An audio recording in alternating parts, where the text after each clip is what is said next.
예수님께서 오신 이유가 성경 말씀에도 있듯이 눈먼 자에게 다시 보게 함을, 눌린 자에게 자유를, 포로된 자에게 자유를 하신 말씀을 가지고 정말 이 세상에서 억눌린 사람들을 해방시키기 위해서 예수님이 오셨다라는 겁니다. 그래서 이 민중들을 억압하는 정부가 있으면 데모해가지고 정부를 뒤엎고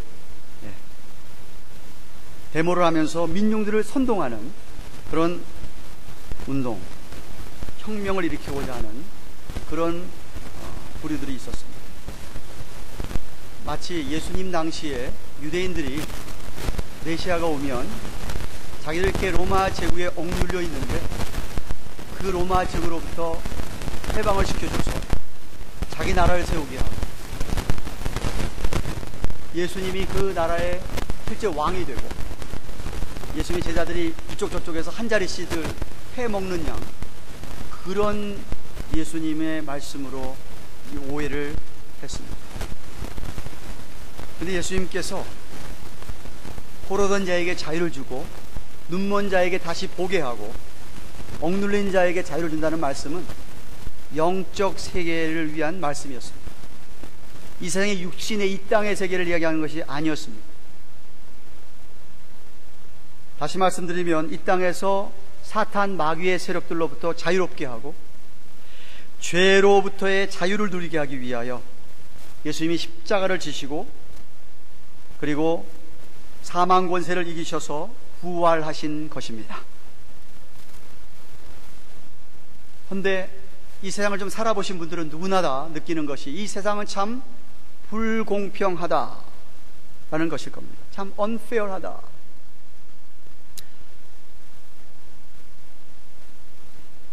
태어나는 환경이 내가 선택한 것이 아닌데, 그게 무슨 말이냐면 여러분 가운데서 내가 나는 남자로 태어나야지 하고 태어나신 분 계십니까? 나는 여자로 태어나야지. 나는 좋은 가문에서 집안에서 태어나야지. 아니면은 나는 왕족에 태어나야지 하고 태어나신 분 없지 않지 않습니까? 우리에게 선택의 여지가 있는 것이 아니지 않습니까? 저 북조선 인민들은 태어나고 싶어서 거기서 태어난 게 아니지 않습니까? 내가 선택하는 것이 아닌데 누구는 아주 부하게, 누구는 아주 똑똑하게, 누구는 아주 좋은 집안에서, 누구는 정말 건강하게 태어나지만 누구는 그렇지 못하게 태어납니다. 그래서 이 땅에서 내가 태어난 그것 때문에, 내가 갖고 있는 신분 때문에, 내가 이렇게 못생긴 것 때문에 세상에서 부당한 대우를 받고 불공평한 그런 세상을 경험하게 됩니다. 오늘 바울의 말씀이 그렇게 생각하는 사람들에게 주님이 원하시는 삶이 어떤 것인가를 가르쳐 주고 있습니다. 지난 주일에 1절부터 16절까지를 보면서 바울이 가르쳐준 그리스도인의 결혼관에 대한 설교를 했습니다. 특별히 독신 문제와 이혼 문제를 다루시면서 분명한 원칙을 제시하셨습니다. 그러면서 오늘 본문에서는 우리 자신이 어떻게 이 세상에서 태어나고 어떤 환경과 어떤 상황 속에서 있다 하더라도 그것이 하나님의 섭리 가운데서 그렇게 부르심을 받은 것을 기억하고 하나님께 우리 자신이 받은 그대로를 인정하고 감사하고 만족하라는 것입니다. 어떤 상황이고 어떤 상태에서든지 간에 그 상황 속에서 여러분이 예수님을 잘 믿으면 더 큰 축복을 받아 누릴 수 있기 때문에 자신이 주어진 환경이나 신분을 원망하여서 인생을 낭비하지 말라고 합니다. 환경이나 신분 자체를 바꾸려고 노력할 필요가 없다라는 것입니다. 뭐 그렇다 그래서 내가 이게 내 운명인가 보다 하고 무슨 운명론을 주장한다든가 현실주의자가 되라는 뜻은 아닙니다. 다만 하나님의 뜻 안에서 섭리 가운데 나를 이렇게 나의 나되게 하셨으니까 믿음으로 내 이 상태에서 하나님께 영광을 돌릴 수 있는 인생으로 개척해 나아가라고 하십니다. 믿음을 가지고, 어떤 믿음? 우리 하나님께서 내가 필요한 것을 다 채워 주신다라는 믿음을 가지고 말입니다. 17절을 보십시오. 오직 주께서 각 사람에게 나눠주신 대로 하나님이 각 사람을 부르신 그대로 행하라. 내가 모든 교회에서 이와 같이 명하노라 하였습니다. 동일한 의미를 20절에도 말씀하시고 24절에도 계속 반복하고 계십니다. 사람들은 할 수 있는 대로 이 세상에서 자신의 환경과 신분을 바꾸어 보고자, 좀 더 나은 삶을 살고자 원하고 애를 씁니다. 그래서 어떤 사람 보면 예수를 믿는 이유도 뭐냐면, 내가 이런 상황 속에서 어떻게 하면 내가 이 세상에서 보다 더 잘 살 수 있을까 하는 그런 이유로 예수를 믿는 사람들도 있습니다. 근데 우리 예수님은 우리의 그런 세상적인 것들을, 이 사회의 이런 혁명을 위해서 오신 분은 아닙니다. 노예를 해방하기 위해서 오신 분도 아니고, 굶주림에서 해방시키기 위해서 오신 분도 아니고, 가뭄과 기근으로부터 해방을 시키기 위해서 오신 분도 아닙니다. 왜냐하면 예수님께서 빌라도 앞에서 신문을 받을 때 예수님 이렇게 한 번은 말씀하십니다. 요한복음 18장 36절에 내 나라는 이 세상에 속한 것이 아니라, 만일 내 나라가 이 세상에 속한 것이었다면 내가 내 종들로 싸워 나로 유대인들에게 넘기지 않게 하였으리라. 이제 내 나라는 여기에 속한 것이 아니다 라고 2번씩 반복하셨습니다. 주님이 말씀하시는 나라는 이 땅이 아니고 이 나라. 예수님의 사명이 뭡니까? 누가복음 19장 10절에 인자에 온 것은 잃어버린 자를 찾아서 구원하려 함이라 그랬습니다. 예수님이 이 땅에 오신 목적이 종을, 노예를 풀어주기 위해서, 배고픈 사람 먹여주기 위해서, 이 세상에서 고통 속에 있는 사람들 좀 잘 살게 하기 위해서 오신 것이 아니라 사람들의 영혼을, 사람들의 심령을, 죄인들을 의인의 자리로 옮기게 하기 위해서, 그 영혼이, 그 심령이 변화를 받아서 그렇게 하나님 나라 백성 되게 하게끔 이 땅에 오셨다. 복음의 가장 중요한 목적이 뭐냐?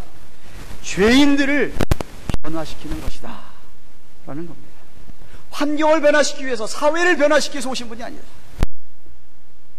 외적인 부분을 변화시키기 오신 게 아니라 속사람을 변화시키기 위해서 오셨다. 믿으십니까? 외적인 혁명이 아니에요. 내적인 혁명입니다.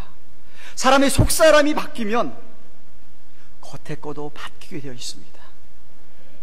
그래서 우리 주님은 겉보다는 자꾸 이 속내를 강조하시고 마음을 강조하신 것입니다. 인격을 강조하신 것이에요. 그러므로 우리는 주께서 각 사람에게 나눠주신 대로 부르심을 받은 그대로 만족해야 합니다. 받아들이고 감사해야 합니다. 이 말씀이 내가 내 모양이 꼴이니까 하고 그저 아까도 얘기했지만 운명론자처럼 막살나는 그런 말은 결코 아닙니다. 어떤 환경이나 상황 속에서도, 어떤 상황 속에서 우리를 부르셨든지 간에 그 상황 속에서, 그 형편 속에서 저와 여러분이 주님께 faithful, 신실하면 됩니다. 예를 들어 볼까요? 병이 들었습니다. 중병이 들어서 병원에 입원을 해야 돼서 입원을 했습니다. 그런데 병이 들어서 입원한 사람이 병을 부인하고 어떻게 하면 내가 이 병원에서 나갈 수 있을까? 틈만 노리고 병원에서 뛰쳐나려고 한다고 생각을 해보십시오. 내가 병이 들었구나. 내가 이 병원에서 고침을 받아야지. 인정을 하란 말이에요. 의사의 지시를 따르고 간호의 지시를 따라서 약을 먹고 하면서 나으라 이 말입니다. 그런데 그것을 인정을 안 하고 자꾸만 병원에서 나가려고 그러면 어떻게 되겠습니까? 여러분에게 주어진 환경이 어려워도 하나님께서 다 잘 알고 계시고 하나님이 함께 하시고 반드시 나를 이 상황 속에서 나를 좋게 인도하실 것이라는 그러한 믿음을 가지고 노력하며 살라는 뜻입니다. 하나님께서 어려운 형편에서 구해주실 때까지 인내하면서 노력하라는 것이에요. 빠삐용이라는 영화를 아시죠? 그 영화는 사형 선고를 받은 그 사람이 계속 그 섬, 정말 도저히 탈출할 수 없도록 만들어 놓은 섬에서, 감옥에서 몇 번씩 트라이해서 결국 그 사람이 거기서 도망간 사실을 아름답게 미화시켜서 만든 영화지만, 오히려 내가 여기서 죄수된 상태에서 감옥 안에서조차도 하나님이 나를 이렇게 하신 데는 이유가 있다고, 뜻이 있다고 믿고 그 안에서 내가 믿음으로 최선을 다해서 사는 삶, 그 삶을 이야기하는 것입니다.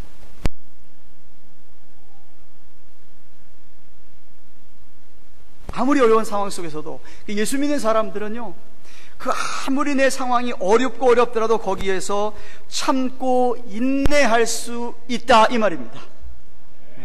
그게 믿는 사람의 차이죠. 그래서 그런 상황 속에서도 하나님께 주시는 평안과 기쁨을 누리고 하나님께 영광을 돌릴 수 있는 일들을 발견하게 됩니다. 그러므로 내가 할 수 있는 것은 내 심령이 주의 은혜로 채워지도록 말씀과 기도로 사는 것이에요. 내가 왜 이럴까? 내 환경은 왜 이렇고, 내 신분은 왜 이렇고, 왜 나는 이 모양일까? 이렇게 자신을 비하하고 학대하면서 사는 게 아니라, 하나님께서 내게 이렇게 하신 것이 뜻이 있으니까 이 상황 속에 내가 주님의 은혜로 채워지면, 정말 성령 충만하면 하나님께 내가 분명히 이런 가운데서도 쓰임을 받을 수 있겠다고 생각하는 겁니다. 조지 위필드라는 사람이 있었습니다. 감리교 목사였는데도 개혁주의 신앙을 갖고 있는 목사였습니다. 이 조지 위필드가 어릴 때 지병 때문에 몸이 아주 약해서 사시나무처럼 떨듯이 그렇게 자랐다고 합니다. 그런데다가 어릴 때 아버지를 잃고 엄마가 재혼을 했는데 엄마 재혼에 실패하고, 그런 어려운 환경 가운데서도 옥스퍼드 대학을 들어가고, 거기서도 이렇게 이 노동장학금, 그러니까 당시에 귀족들을 들어오는 대학의 귀족들 기숙사 방들을 자기가 다 청소해가며 그들의 심부름을 해가며, 그러면서 옥스퍼드 학교 신학교에서 공부를 했다는 것입니다. 한 번도 불평한 적이 없이. 그 결과 당대에 정말 조지 위필드만큼 탁월한 설교를 하면서 2만 명 앞에서, 이런 마이크 시도도 없는데 그가 설교하면 수많은 사람들이 회개하고 대각성 운동이 일어났던 사실이 역사적인 사실입니다. 여러분의 주어진 상황 탓하지 마세요. 바울이 한 예를 들고 있습니다. 할례 받은 사람, 할례 받지 않은 사람. 18절부터 20절 이런 말씀이 있습니다. 할례자로 부르심을 받은 자가 있느냐? 무할례자가 되지 말며, 무할례자로 부르심 받은 자가 있느냐? 할례를 받지 말라. 할례 받는 것도 아무것도 아니요, 할례 받지 아니한 것도 아무것도 아니로되 오직 하나님의 계명을 지킬 따름이니라. 무슨 말이에요? 할례를 받은 유대인으로서 예수 믿는 사람이 됐다고 그래가지고, 할례가 아무런 거 필요 없으니까 그러면 이 무할례자가 다시 되야겠구나 하고 무할례 하도록 수술 받지 말라는 이야.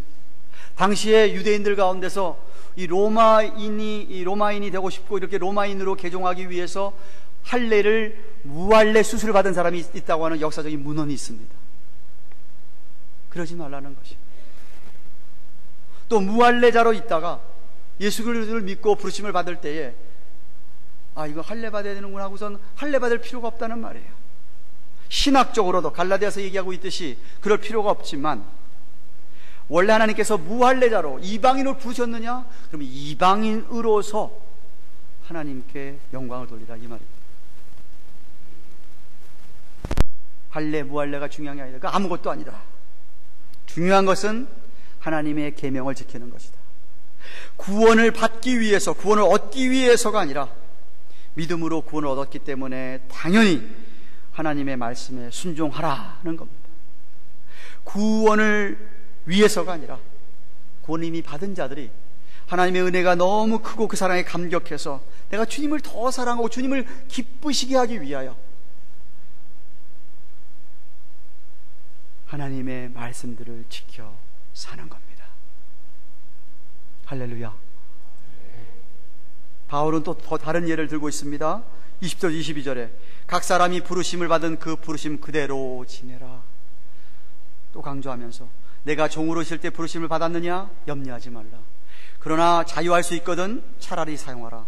주 안에서 부르심을 받은 자는 종이라도 주께 속한 자유자요. 또 이와 같이 자유라도 있을 때 부르심을 받은 자는 그리스도의 종이니라 했습니다. 무슨 말씀입니까? 만약 종으로 노예로 태어났다던가 그 노예 종된 상태에서 믿음을 갖게 되었느냐? 내가 종인데 노예인데 어떻게 하면 이 노예를 벗어날 수 있을까? 하고 애쓰지 말라는 거예요. 아무 염려하지 말라는 거예요. 종으로서 노예로서 최선을 다하여 하나님께 영광을 돌리라는 말씀입니다. 물론 자유를 얻을 수 있는 기회가 있느냐? 사용해라. 자유를 얻어라고 말을 합니다. 그런데 자유인이라 하더라도 나는 계속 주님의 종이라는 사실을 잊지 말라는 것이죠. 세상에서 자유인이 되느냐? 너는 계속해서 주님의 종이다. 이것을 잊지 말라. 오해하지 마십시오. 바울이 노예 제도를 찬송하는 것 아닙니다. 그리고 만약 자유인일 때 믿음을 갖고 부르심을 받았다면 자유인으로서 방종하지 말고 너는 자유인이지만 예수님의 종, 예수님의 노예임을 잊지 말라는 겁니다. 근데 자꾸 자기가 종으로 태어났고 노예로 태어나서 종으로 부르심을 받았음에도 불구하고 이거 어떻게 하면 바꿀까? 하나님의 섭리를 거역하고 자유인이 되겠다고 애쓰지 말라는 겁니다. 자유인도 자유하게 됨에 대하여서 자만하지 말고 그리스도의 종임을, 의의 종임을 잊지 말라. 여러분, 이 세상에 왜 노예 제도가 있었습니까? 왜 신분의 차별이 있습니까? 다 죄 때문이라는 것입니다. 그것을 인정하라는 거예요. 초점은 하나님 앞에서 은혜를 받는 데는 그런 신분상의 차이가 노예건 자유인이건 아무 관계가, 아무 문제가 안 된다는 겁니다. 다른 나라 사람들은 좀 그런 것이 있겠지만 우리나라 사람들은 유독 그런 것 같아요. 좀 이렇게 자기가 높은 집안, 높은 이런 가문에서 태어나가지고 그러면 자녀들도 그렇고 한 높은 줄 모르고 교만하여서 잘난 체 합니다.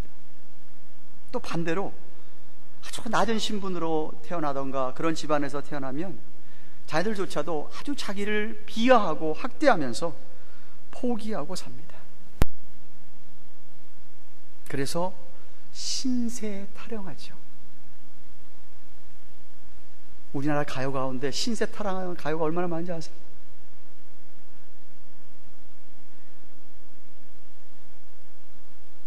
그러지 말라는 거예요. 믿음 있는 사람이라고 한다면 그리스도인이라면 그렇게 살면 안 된다는 거예요. 아까도 얘기했잖아요. 어떤 사람은 여자로 태어나서 남자로 되기를 원하는 사람이 있어요. 남자로 태어났으면서 여자 되기 원하는 사람은 잘 못 봤는데 내 마음대로 태어나는 겁니까? 아니잖아요.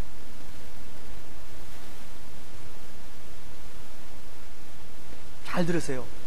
하나님이 어떤 사람 노예로 태어났다고 해서, 어떤 사람은 자유로 태어났다고 해서, 어떤 사람은 여자로 태어났다고 해서, 어떤 남자로 태어났다고 해서, 어떤 사람은 아주 부잣집에 태어났다고 해서, 어떤 사람은 가난한 사람 집에 태어났다고 해서 하나님이 차별하고 내주시는 거 아니라는 이야기. 우리 하나님은 공평하십니다. 예배당도 근데 아멘 소리가 이렇게 작아서 되겠어요?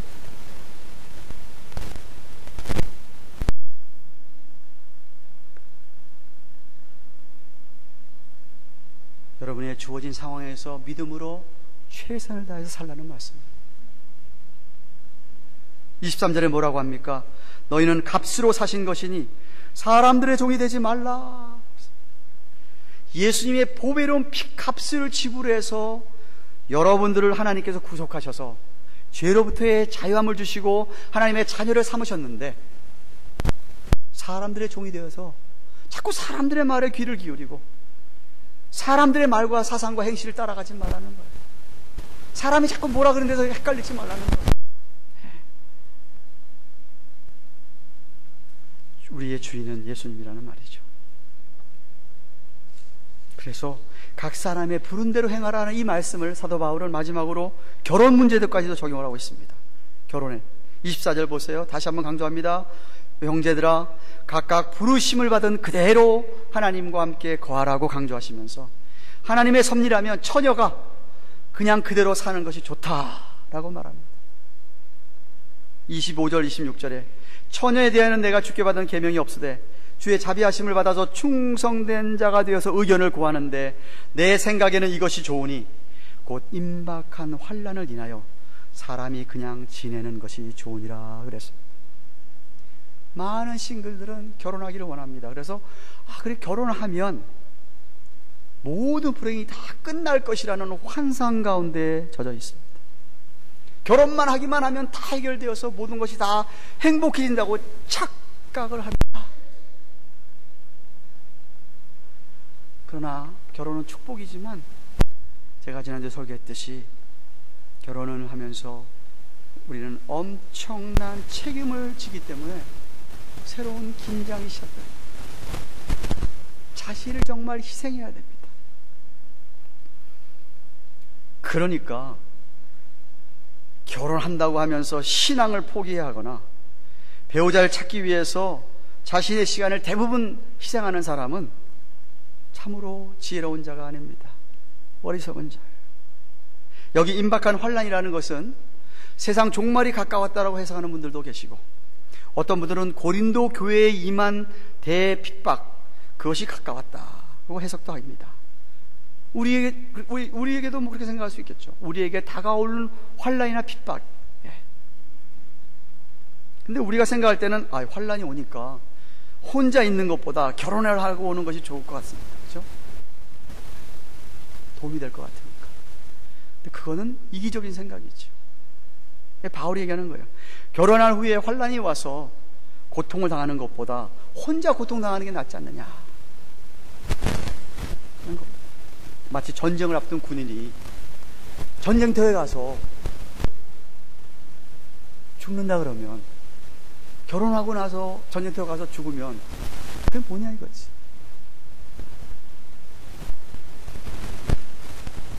무슨 의미가 있냐. 물론 전시 때라 하더라도 결혼할 사람 결혼해야죠. 결혼을 반대하는 건 아닙니다. 28절 보세요. 그러나 장가가도 죄 짓는 것도 아니고 처녀가 시집가도 죄 짓는 것은 아니로되 이런 이들은 육신의 고난이 있으리니 나는 너희를 아끼노라 그랬어요. 바울이 결혼도 안 했으면서 결혼하고 나면 육신의 고난이 있는 걸 어떻게 알았을까? 그런데 이미 결혼했으면 하나님의 섭리로 받아들이고 서로가 최선을 다해서 또 결혼한 상태에서 믿음으로 살면 된다라고 얘기하는 거예요. 27절 말씀 보세요. 네가 아내에게 매였느냐? 노이를 구하지 말라. 그 옛날에도 결혼해서 아내에게 매여 사는 기처가들이 많았던 모양입니다.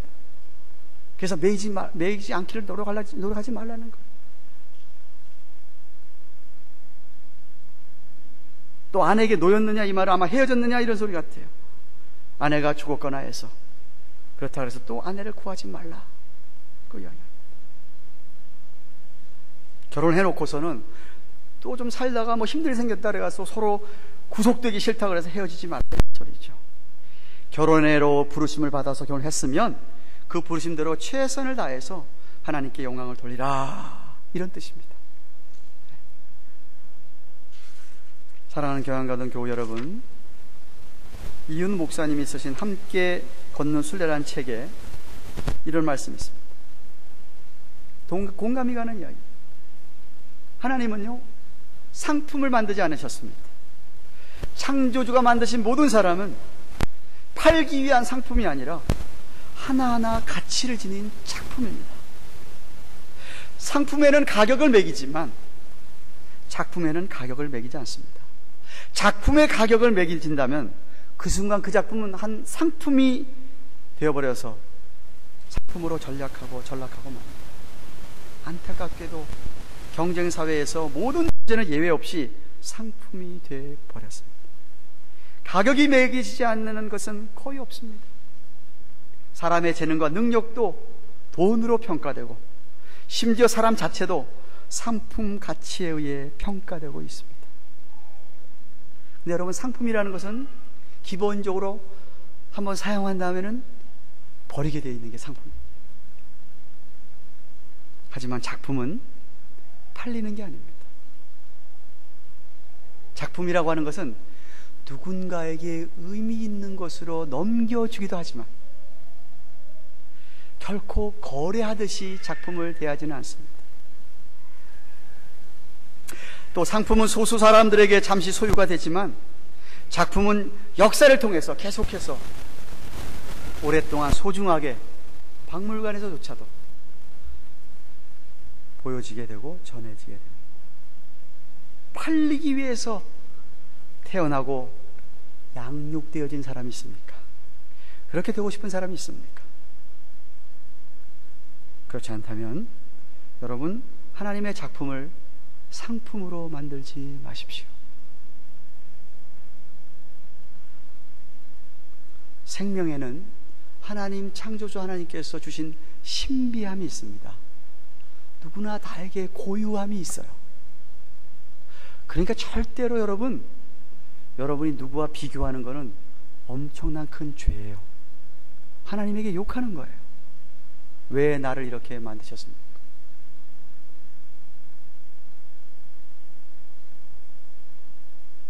여러분, 누구나 다 할 것 없이 한 사람 한 사람 다 자신만의 독특함이 있습니다. 그것을 적어도 우리 교회라는 공동체 안에서만큼은 한 사람 한 사람 동일하게 존중해 주어야 합니다. 나도 그렇고 다른 사람도 그렇고 다 하나님 만들어 오신 작품이라 그래요. 물론 어떤 사람은 아직 덜 완성됐습니다. 거의 모든 사람이 그렇다고 생각합니다. 하나님이 계속해서 빚으시고 만드시는 과정 중에 있는 분들이 기억하셔야 됩니다. 말씀했습니다. 우리가 이 세상에 살면서 항상 주의해야 할 것 있습니다. 무엇이요?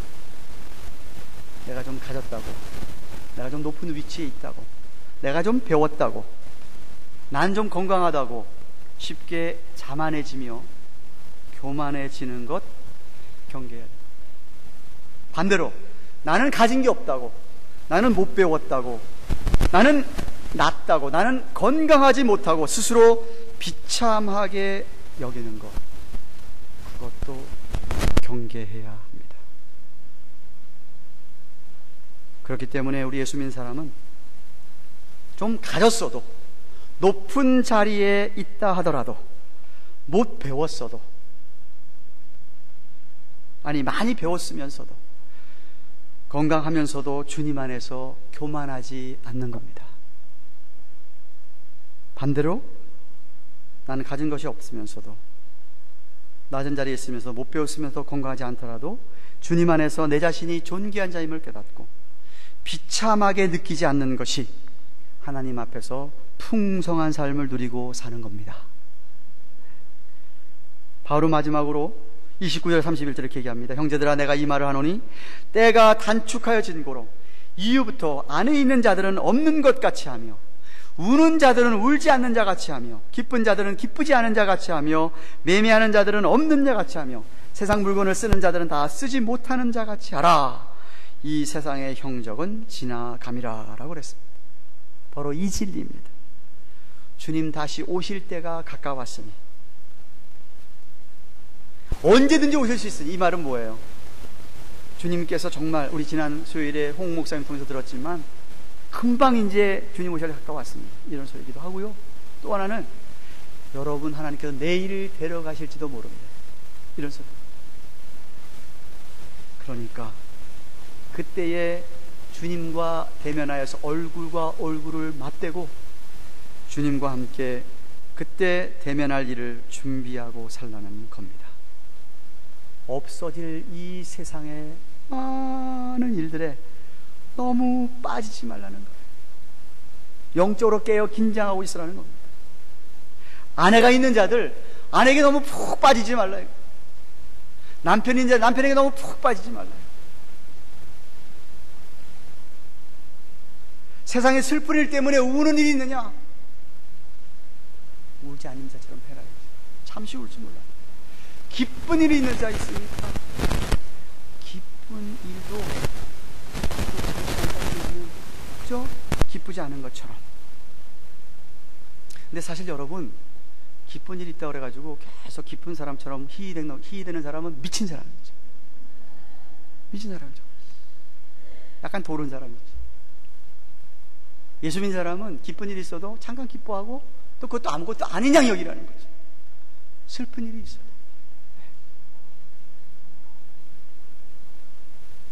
장사하는 사람들 마냥 장사할 거라고 생각하지 말라는 거예요. 끝날 시간이 있는 것처럼 생각하고 행하고, 세상 물건을 많이 갖고 있어도 이거 다 사용하지 못할 것이라는 걸 알고 그렇게 살라. 왜냐하면 이 세상의 현재의 모습은 사라질 날이 오기 때문입니다. 주님이 오시든지 내가 죽어버리게 되면 돈이 뭔 소용이 있어요? 집이 무슨 소용이 있고요? 물건이 무슨 소용이 있습니까? 여러분이 죽고 나면 아내가 뭔 소용이 있고 남편이 뭔 소용이 있어요? 아이들이 무슨 소용이 있습니까? 죽고 난 다음에 여러분 도와줄 사람 아무도 없습니다. 다만 죽으면 여러분이 예수님과 1대1로 대면할 날은 있습니다. 그러니까 지금 아무리 기쁜 일이 있어도, 슬퍼서 눈물 나는 일이 있어도 그것이 끝이 아닙니다. 자, 우리가 이 세상에 가지고 있는 그 모든 것은 생명이 있을 때 주님 앞에 서기 전까지 의미가 있지, 주님 앞에서는 아무것도 아니라. 그러므로 눈에 보이지 아니하는 하나님 나라를 사모하고 살라, 이 말입니다. 영원한 관점에서 살라는 소리입니다. 이터널 퍼스펙티브를 가지고 살라는 것. 여러분이 주님 앞에 서는 훈련을 하셔야 됩니다. 결혼하는 것이나 돈을 모으는 것이나 공부를 많이 하는 거나 건강을 위해서 온갖 좋은 것을 먹으며 운동하는 것, 죄 짓는 건 아닙니다. 그런데 그것이 전부라고 생각하고 산다면 가장 소중한 것을 잃어버리고 사는 어리석은 사람입니다. 그런 모든 것은 다 우리 하나님에게 주신 선물이고 잠시 잠깐 맡겨놓은 것이고, 여러분 삶의 진정한 주인은 우리 주님이 되게 하십시오. 이야말로 이 세상에서 가장 후회 없는 삶을 사는 방법이고, 잠시 후에 주님 만날 준비를 하는 삶입니다. 현재 허락한 그 모든 것이 다 하나님의 섭리요, 하나님의 주권 아래에 있음을 확실하게 믿으십시오. 어리석게 억지로 바꾸려고 하지 마십시오. 주어진 형편을, 현실을 그대로 받아들이십시오. 그 자리에서 부르신 부름에 합당하게 최선을 다하여 하나님의 영광을 위하여 사십시오. 우리 부패한 사회에 살면서 사회 혁명을 일으키고 사람들을 잘 살도록 우리가 부르심을 받은 것 아닙니다. 우리 예수님도 그렇게 살지 않으셨습니다. 우리의 사명은 부패한 자의 심령에 하나님의 은혜가 임해서 진리를 깨닫고 죄인들이 의인의 자리로 돌아오게 하기 위한, 그래서 변화된 삶을 살게 하는 것에 있습니다. 주구하는 영혼들이 구해서 주님의 제자로 세워가는 일에 저희로 부르심을 받았습니다. 여러분들이 어느 자리에 어떤 위치에 있든지 간에 이 고상한 부르심에 합당하게 사십시오. 하나님께서 크신 영광을 받으실 것입니다. 우리 같이 한번 주신 말씀 생각하며 기도합시다. 여러분은 여러분의 각자의 처한 상황 형편 속에서 정말 부르심 그대로를 인정하고 받아들이면서 하나님 앞에 최선을 다하여 살아갑니까? 아니면 내 형편과 환경과 상황을 탓하고 원망하며 불평하면서 그저 되는 대로 되라 하는 식으로 살아가고 있습니까? 주님은 오늘 각자가 부르심에 부른 합당한 삶을 살라고 합니다.